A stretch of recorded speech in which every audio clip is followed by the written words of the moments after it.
Hello students, welcome back to TCI empowering students to learn better.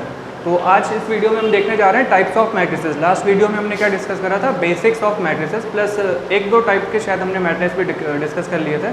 But इस video में हम लोग proper तरीके से स्टार्टिंग से लास्ट तक जितनी भी तरह की मैट्रिसेस होती है सारे हम लोग डिस्कस करने जा रहे हैं। तो सबसे पहले पे आती है हमारी फर्स्ट मैट्रिक्स, हमारी होती है रो मैट्रिक्स। ठीक, अब रो मैट्रिक्स क्या होती है? रो मैट्रिक्स हमारी ऐसी, अच्छा पहली चीज़ तो ये बताइए कि ऑर्डर वगैरह याद है ना आपको? अगर नहीं मालूम है पिछली वीडियो आप जाकर के देख सकते हैं जिसमें प्रॉपर तरीके से हमने ऑर्डर वगैरह सब कुछ डिस्कस करा हुआ है। तो आते हैं रो मैट्रिक्स में। रो मैट्रिक्स हमारी ऐसी होती है जिसमें सिर्फ जो रो यानी कि जो नंबर ऑफ रोज होते हैं हमारे वो इक्वल टू 1। ठीक, यानी कि जो रोज होंगे वो 1 होंगे, नंबर ऑफ कॉलम्स हमारे कितने भी हो सकते हैं। ठीक है, यानी कि नंबर ऑफ कॉलम्स वो हमारे n हो सकते हैं। n मतलब कुछ भी, नंबर ऑफ रोज हमारे 1 ही होने चाहिए। ठीक, नंबर ऑफ रोज अगर 1 है, नंबर ऑफ कॉलम्स हमारे n हैं, तो ऑर्डर हमारा क्या हो जाएगा? ऑर्डर होता है हमारा इस मैट्रिक्स का 1 क्रॉस n का। ठीक, 1 क्रॉस n की ये मैट्रिक्स होती है हमारी रो मैट्रिक्स। इसमें एक रो होती है और n नंबर ऑफ कॉलम्स होते हैं। मैट्रिक्स हमारी कुछ बनती इस तरह की है, 1 2 3 4 इस तरह की हमारी मैट्रिक्स बनती है ये। ठीक, कि एक रो और n number of columns. Second matrix पे आते हैं हमारी कॉलम मैट्रिक्स। कॉलम मैट्रिक्स में क्या होता है कि वही same cheese, number of columns हमारे 1 हो जाएंगे और नंबर ऑफ रोज हमारी m हो जाती है। m मतलब कुछ भी हो सकता है। Number of rows is equal to m and number of columns is equal to 1। यानी कि ऑर्डर क्या हो जाएगा इस मैट्रिक्स का? m क्रॉस 1 का ऑर्डर हो जाएगा इसका। ठीक, अच्छा ये मैट्रिक्स किस तरह की बनेगी? कुछ इस तरह की बनेगी, 1 2 3 4। यानी कि देखो 1 कॉलम है और 1 2 3 4, ये हो गई हमारी 4 क्रॉस 1 की मैट्रिक्स। यानी कि 4 रोज हैं और सिर्फ एक सिंगल कॉलम है हमारा। ठीक, तो इस तरह के मैट्रिक्स को बोलते हैं हम लोग कॉलम मैट्रिक्स। देन आता है हमारा रेक्टेंगुलर मैट्रिक्स। रेक्टेंगुलर मैट्रिक्स में क्या होता है कि हमारी जो मैट्रिक्स का शेप होता है वो एक रेक्टेंगल का शेप होता है। रेक्टेंगल का शेप हमारा कब बनता है कि देखो रेक्टेंगल में हमने क्या पढ़ा है कि अगर इस शेप का हमारा एक रेक्टेंगल बनता है, इसमें जो ऑपोजिट साइड्स होती हैं वो इक्वल होती हैं। ठीक, और जो एडजेसेंट साइड्स होती हैं यानी कि बगल बगल की जो साइड्स होती हैं वो अनइक्वल होती हैं। वही चीज़ इसमें भी होता है कि जो नंबर ऑफ रोज होगा, थोड़ा सा बड़ा लिख देते हैं, number of rows is not equal to number of columns. कुछ इस तरह की चीज़ें होती हैं इसमें। ठीक, कि रोज और कॉलम्स बराबर नहीं होंगे। अब बाकी कुछ भी हो सकते हैं। अभी तक क्या कंडीशन थी कि भाई रो मैट्रिक्स में हमारा रो 1 एक ही होनी चाहिए थी, कॉलम मैट्रिक्स में कॉलम एक ही होना चाहिए था। रेक्टेंगुलर मैट्रिक्स में कॉलम और रोज कितनी भी हो सकती हैं, बस बराबर नहीं होनी चाहिए कि अगर हमने 2 रो ली है तो 2 ही कॉलम नहीं होने चाहिए हमारे पास। ठीक, कुछ अलग होना चाहिए। इसका एक एग्जांपल देख लेते हैं कि भाई किस तरह की बनेगी। मान लिया कि ये इसका ऑर्डर है m क्रॉस n। हम लोग इन जनरल हम लोग इसका ऑर्डर मान करके चलते हैं कि भाई m क्रॉस n की ये मैट्रिक्स होगी। m हमारा क्या है? नंबर ऑफ रोज है, n क्या है? नंबर ऑफ कॉलम्स है। ठीक, तो कुछ इस तरह की मैट्रिक्स बनेगी। मान लो 1 2 3 4 5 6 7 8 9 10 11 12। इसका ऑर्डर क्या होगा फटाफट से आप लोग कमेंट में बता दीजिए हमें। चलो, तो नेक्स्ट मैट्रिक्स पे आता है हमारा जीरो मैट्रिक्स। जीरो मैट्रिक्स में क्या होता है कि अब भाई नाम से ही पता चल रहा है, जीरो मैट्रिक्स मतलब सारे एलिमेंट जीरो हो जाएंगे। तो जीरो मैट्रिक्स हमारी ये 0 0 0 0 0 0 0 0 0, ये हमारी एक जीरो मैट्रिक्स हो गई। जब किसी मैट्रिक्स में सारे एलिमेंट जीरो हो जाते हैं तो वो हमारी एक जीरो मैट्रिक्स बन जाती है। नेक्स्ट आती है हमारी स्क्वायर मैट्रिक्स। अच्छा, अब स्क्वायर मैट्रिक्स क्या होती है? स्क्वायर नाम से ही पता चल रहा है कि सारी साइड्स इक्वल होनी चाहिए। इसका मतलब कि जो नंबर ऑफ रोज और नंबर ऑफ कॉलम्स होंगे वो हमारे इक्वल होंगे। ठीक, इक्वल होंगे, यानी कि इसकी कंडीशन क्या होती है स्क्वायर मैट्रिक्स की? Number of rows is equal to number of columns. ठीक, अच्छा इसको लिखने का भी एक थोड़ा सा अलग तरीका होता है कि जैसे रेक्टेंगुलर मैट्रिक्स को हम लोग क्या लिखते हैं कि मैट्रिक्स ऑफ ऑर्डर 3 क्रॉस 2 या 2 क्रॉस 3 या 1 क्रॉस 4। बट स्क्वायर मैट्रिक्स में जनरली हम लोग क्या लिख देते हैं कि अ मैट्रिक्स, क्या A इज़ अ मैट्रिक्स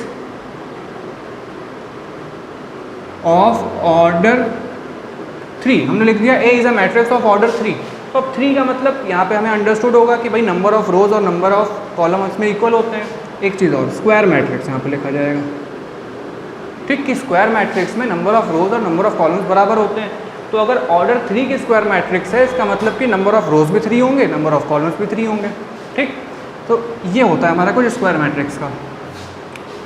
एक एग्जांपल देख लेते हैं, 1 2 3 4 5 6 7 8 9 10 10 11 12 4 5 6 7। ये हमारी एक स्क्वायर मैट्रिक्स है ऑफ ऑर्डर 4, ऑर्डर 4 की मैट्रिक्स है। इसका मतलब कि नंबर ऑफ रोज भी 4 है और नंबर ऑफ कॉलम्स भी 4 है। तो अगर इसका हम ऑर्डर लिखेंगे तो 4 क्रॉस 4 लिख देंगे,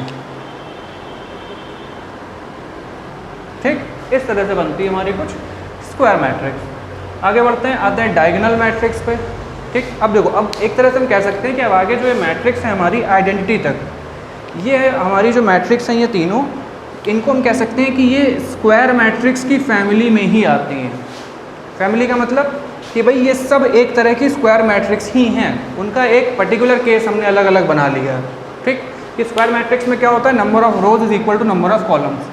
तो डायगोनल मैट्रिक्स जो होगी वो भी हमारी एक स्क्वायर मैट्रिक्स ही होगी, इसमें भी number of rows is equal to number of columns ही होगा, ठीक। सेकंड कंडीशन क्या होती है, पर्टिकुलर केस किस बात का है कि सबसे पहले तो ये समझ लेते हैं कि कोई एक मैट्रिक्स अगर हमें दी हुई है 1 2 3 4 5 6 7 8 9, ये हमारी एक स्क्वायर मैट्रिक्स है ऑफ ऑर्डर 3। अब इसमें हमें ये देखना है कि भाई डायगोनल एलिमेंट्स कौन से होते हैं, पहली चीज़। तो डायगोनल एलिमेंट्स देखो, किसी भी स्क्वायर में डायगोनल, जैसा इन जनरल अगर हम एक स्क्वायर बनाते हैं तो डायगोनल एक ये साइड होती है, एक ये साइड होती है, ठीक, यही दो डायगोनल्स होती हैं हमारी। बट मैट्रिक्स के केस में क्या होता है कि ये हमारा डायगोनल होता है, ठीक। इधर वाला डायगोनल हम लोग नहीं कंसीडर करते हैं, सिर्फ ये वाला डायगोनल, और इसको क्या बोलते हैं, प्रिंसिपल डायगोनल, ठीक। क्या बोलते हैं, प्रिंसिपल डायगोनल, ये होता है हमारा प्रिंसिपल डायगोनल। तो ये जो तीन एलिमेंट्स हैं ये हमारे डायगोनल एलिमेंट्स हो जाएंगे। इसके अलावा जो एलिमेंट्स बच रहे हैं वो हमारे नॉन डायगोनल एलिमेंट्स हो जाएंगे, ठीक। तो डायगोनल एलिमेंट्स क्या हमारे हो जाएंगे, इसमें हो जाएंगे 1 5 और 9, ये हमारे डायगोनल एलिमेंट्स हो जाएंगे। बाकी ये 2 3 6 4 7 और 8 ये हमारे नॉन डायगोनल एलिमेंट्स हो जाएंगे। अच्छा, एक और चीज़ कि non diagonal elements, non diagonal elements are also known as conjugate elements. जो नॉन डायगोनल एलिमेंट होते हैं इनको हम लोग कॉन्जुगेट एलिमेंट्स भी बोलते हैं, ठीक। ये इनका दूसरा नाम भी है। अच्छा, एक और चीज़, लास्ट वीडियो में हमने डिस्कस करा था कि जो एलिमेंट्स होते हैं इन एलिमेंट्स का कुछ एड्रेस भी होता है। तो उन एड्रेस से हम ये भी पहचानेंगे कि भाई हम क्या, हमें देखना ज़रूरी है, क्या हम बिना मैट्रिक्स देखे नहीं बता सकते हैं कि कौन कौन से एलिमेंट्स हमारे डायगोनल होंगे और कौन कौन से डायगोनल नहीं होंगे। ऐसा हम कर सकते हैं उनके हम एड्रेस की वजह से, ठीक। जैसे मान लेते हैं कि इस मैट्रिक्स में आई डिनोट क्या कर रहा है, रो, ठीक, और जे डिनोट क्या कर रहा है, कॉलम, ठीक। आई क्या है, रो, जे क्या है, कॉलम, ठीक। तो अगर हम लिखते हैं A11, ठीक, तो A11 हमारा कौन सा एलिमेंट है, पहली रो पहला कॉलम, यानी कि ये 1, ठीक। तो रुको दूसरे तरीके से बताते हैं कि जैसे Aij हमने लिख दिया, तो Aij क्या है, हमारा कोई भी एक जनरल एलिमेंट है इस मैट्रिक्स का, इस गिवन मैट्रिक्स का ये कोई एक जनरल एलिमेंट है, ठीक। इसमें हम i और j की वैल्यू डालते जाएंगे, यानी कि रो चेंज करते हैं। जैसे मान लो कि इस एलिमेंट का एड्रेस हमें फाइंड करना है, तो ये सेकेंड रो में है, तो i की वैल्यू हमारी 2 हो जाएगी, तो ये क्या हो गया, a हमारा 2 हो गया, ठीक। और ये सेकेंड ही कॉलम में भी है, तो j भी हमारा 2 हो जाएगा, तो A22 बन गया हमारा। A22 क्या है, 5 है, ठीक। इसी तरह से ये हमारा एक जनरल एलिमेंट है जिसकी हेल्प से हम इन सभी एलिमेंट्स को डिनोट कर सकते हैं। तो जब भी हमारा i is equal to j हो जाता है, यानी कि रो और कॉलम का जो इक्वल हो जाता है, यानी कि first row first column, second row second column, third row third column, ऐसा नहीं कर सकते कि सेकंड रो थर्ड कॉलम, ये नहीं, जब इक्वल हो जाएगा, ठीक, तो इस पोजीशन पर जो भी एलिमेंट्स रखे होते हैं वो हमारे डायगोनल एलिमेंट्स होते हैं। फॉर एग्जांपल मान लो हमने ले लिया वैल्यू 1, तो i की वैल्यू 1 तो j की वैल्यू भी 1 हो जाएगी क्योंकि दोनों इक्वल है, तो हमारा एलिमेंट कौन सा बन जाएगा, a11। देखो क्या मिल गया हमें, 1 मिल गया। दूसरा, अगर हम i की वैल्यू 2 डाल दें और j की वैल्यू 2 डाल दें तो a22 मिल जाएगा हमें। a22 पे कौन सा एलिमेंट है, 5, तो यहाँ पे हमने 5 रख दिया, ठीक। और अगर हम i की वैल्यू 3 और j की वैल्यू 3 रख दें तो a33 जिस पे हमें 9 मिल जाएगा, ठीक। तो देखो ये तीनों एलिमेंट हमें मिल गए, ये तीनों कौन सा हमारे डायगोनल एलिमेंट ही तो हैं ये, ठीक। तो इस तरह से हमें डायगोनल एलिमेंट्स हमारे मिल सकते हैं। तो डायगोनल एलिमेंट्स का जो एड्रेस होगा, उस जो उनका एड्रेस होता है डायगोनल एलिमेंट का, उसमें हमेशा i इक्वल टू j होता है, ठीक। यानी कि first row first column, second row second column, third row third column, fourth row fourth column, इस तरह इन सब पोजीशंस पर जो भी एलिमेंट रखे होते हैं वो हमारे डायगोनल एलिमेंट्स होते हैं। इनके अलावा जो भी एलिमेंट होते हैं वो हमारे सारे कॉन्जुगेट एलिमेंट्स होते हैं, ठीक। चलो अब आते हैं स्केलर मैट्रिक्स में। अच्छा, एक और चीज़ अभी तुमने आगे डिस्कस ही नहीं करा, डायगोनल मैट्रिक्स क्या होती है। डायगोनल एलिमेंट हमें समझ में आ गया कैसे फाइंड करना है, क्या करना है। नॉन डायगोनल एलिमेंट क्या होते हैं ये भी हमें मालूम पड़ गया। अब आता है केस कि भाई डायगोनल मैट्रिक्स होती क्या है। डायगोनल मैट्रिक्स में क्या होता है कि जो डायगोनल एलिमेंट होते हैं ये वाले, ये कुछ भी हो सकते हैं, ठीक, ये कुछ भी हो सकते हैं। और नॉन डायगोनल एलिमेंट जो होते हैं वो हमारे ज़ीरो होना कंपलसरी है, कि जो नॉन डायगोनल एलिमेंट्स होते हैं आर ऑलवेज ज़ीरो। जो नॉन डायगोनल एलिमेंट्स होंगे वो हमारे ज़ीरो होंगे, ये कंपलसरी है। डायगोनल एलिमेंट्स हमारे कुछ भी हो सकते हैं, उन पर कोई बाउंडेशन नहीं है। अगर वो ज़ीरो हो जाते हैं तो हमारी ज़ीरो मैट्रिक्स बन जाएगी, बट ज़ीरो के अलावा कुछ भी है तो डायगोनल मैट्रिक्स हमारी एज इट इज़ है। यानी कि डायगोनल मैट्रिक्स की एक कंडीशन, डायगोनल एलिमेंट कुछ भी, non diagonal element zero compulsory, ठीक। तो डायगोनल मैट्रिक्स हमने पढ़ लिया। अब आते हैं स्केलर मैट्रिक्स। स्केलर मैट्रिक्स क्या है, एक पर्टिकुलर केस है हमारा डायगोनल मैट्रिक्स का, ठीक। जैसे डायगोनल मैट्रिक्स में क्या था कि डायगोनल एलिमेंट में कुछ भी हो सकते हैं, ठीक। अब अगर हम इन कुछ भी पर एक कंडीशन लगा दें कि हम जो भी नंबर रखेंगे वो तीनों जगह पे सेम नंबर होना चाहिए, ठीक। जैसे कि फॉर एग्जांपल अगर हम देखें,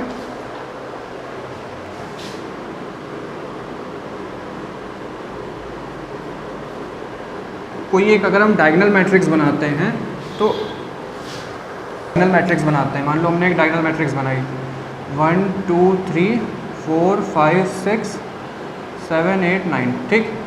अभी ये डायगोनल मैट्रिक्स तो है नहीं। डायगोनल मैट्रिक्स में क्या होता है कि नॉन डायगोनल एलिमेंट हमारे ज़ीरो होते हैं।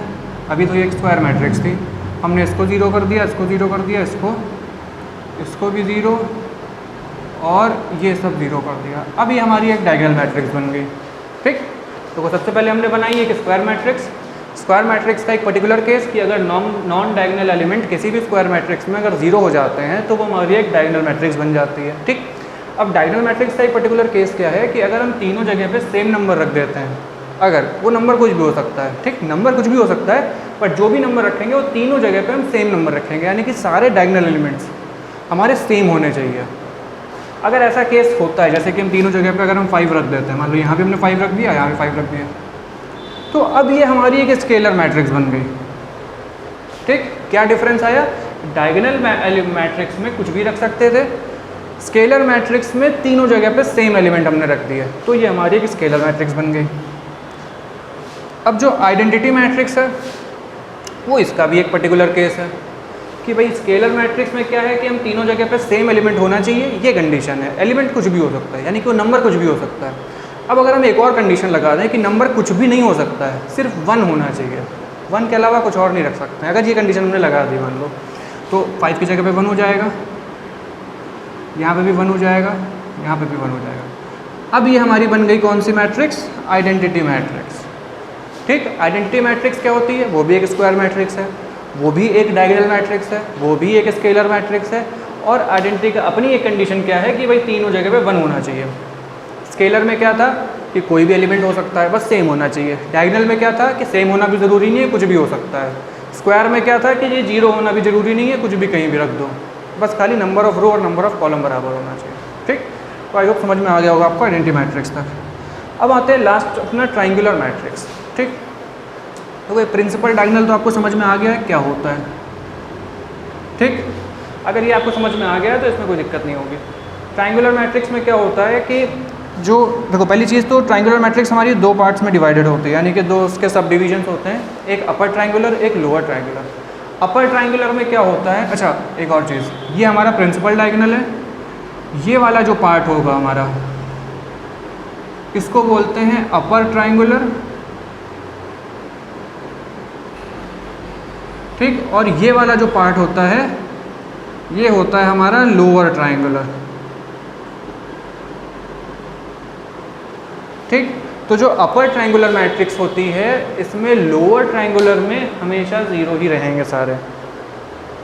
ठीक, क्या समझ में आया आपको कि अगर हम अपर ट्राइंगल की बात कर रहे हैं, अपर ट्राइंगुलर मैट्रिक्स की बात कर रहे हैं, तो इसमें जो लोअर ट्राइंगुलर वाले एलिमेंट्स होते हैं ये हमेशा ज़ीरो होंगे और ये नॉन ज़ीरो होंगे, क्योंकि अगर ये भी ज़ीरो हो जाएंगे तब तो ये एक नॉर्मल आइडेंटिटी मैट्रिक्स या नॉर्मल स्केलर मैट्रिक्स या फिर नॉर्मल एक डायगोनल मैट्रिक्स बन जाएगी। ठीक, तो यहाँ पे अगर हमने रख दिया 1 2 3 और यहाँ पर है 0, तो ये हमारी है एक अपर ट्रायंगुलर मैट्रिक्स। या इसको याद करने का तरीका है कि अपर ट्रायंगल में लोअर ट्रायंगल में 0 और लोअर ट्रायंगल में अपर ट्रायंगल में 0। जैसे ये हमारी कौन सी मैट्रिक्स है, ये है अपर ट्रायंगुलर मैट्रिक्स।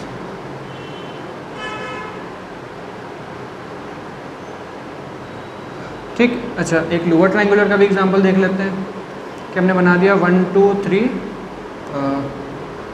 4 5 6 और ये हो गया 0 0 0। तो ये इसमें क्या है कि ये लोअर ट्रायंगुलर मैट्रिक्स है, तो इसमें जो अपर ट्रायंगुलर वाला पार्ट है इसमें देखो सारे 0 होते हैं। ठीक, तो ये हमारी कौन सी होगी, लोअर ट्रायंगुलर मैट्रिक्स। ठीक, तो यहाँ पर ख़त्म होता है हमारा टाइप्स ऑफ मैट्रिसेस वाली रीजन। यानी कि इसमें हमने लगभग सब पढ़ लिया। रो मैट्रिक्स जिसमें नंबर ऑफ रो 1 होता है, एक बार समराइज कर लेते हैं पूरा। Row matrix number of row 1, number of column कितने भी। Column matrix number of column 1, number of row कितने भी। Rectangular matrix number of column is not equal to number of row, बाकी कुछ भी रख दो उसमें कहीं भी। जीरो मैट्रिक्स सारे element 0। Square matrix number of row is equal to number of column, elements कुछ भी रख दो। डायगोनल मैट्रिक्स डायगोनल एलिमेंट्स हमारे कुछ भी हो सकते हैं, नॉन डायगोनल एलिमेंट हमारे 0 होने चाहिए, और ये एक तरह की स्क्वायर मैट्रिक्स होती है, यानी कि number of row equal to number of column. Then आते हैं स्केलर मैट्रिक्स। डायगोनल एलिमेंट सारे सेम होने चाहिए, कुछ भी हो सकते हैं, नॉन डायगोनल एलिमेंट 0 होने चाहिए, एक तरह की स्क्वायर मैट्रिक्स है। देन आइडेंटिटी मैट्रिक्स सारे डायगोनल एलिमेंट्स 1 होने चाहिए, नॉन डायगोनल एलिमेंट 0 होने चाहिए, एक तरह की स्क्वायर मैट्रिक्स है। ट्रायंगुलर मैट्रिक्स 2 होती है, एक upper triangular, lower triangular. Upper triangular में लोअर ट्रायंगल के एलिमेंट 0 होते हैं, लोअर ट्रायंगुलर में अपर ट्रायंगल के एलिमेंट 0 होते हैं, और ये दोनों एक तरह के स्क्वायर मैट्रिक्स हैं। ठीक, तो यहाँ पे ख़त्म होता है हमारा टाइप्स ऑफ मैट्रिसेस।